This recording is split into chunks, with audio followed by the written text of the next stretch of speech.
রাব্বিল আলামিন। সমস্ত প্রশংসা আল্লাহ পাকের, যিনি হচ্ছেন রব। যিনি কি? রব। এখন এই রব শব্দের বাংলা অর্থ করা হয় প্রভু, লালনকারী, প্রতিপালনকারী, কিন্তু এই অর্থ যথেষ্ট নয়।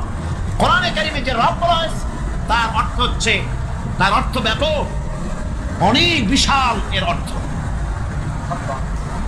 এ রব কাকে বলে? এই রব শব্দের বাংলা অর্থ করা হয় প্রভু, লালনকারী, প্রতিপালনকারী, কিন্তু এই অর্থ যথেষ্ট নয়। কোরআনে কারিমে যে রব বলা হয়েছে তার অর্থ হচ্ছে, তার অর্থ ব্যাপক, অনেক বিশাল এর অর্থ। এ রব কাকে বলে?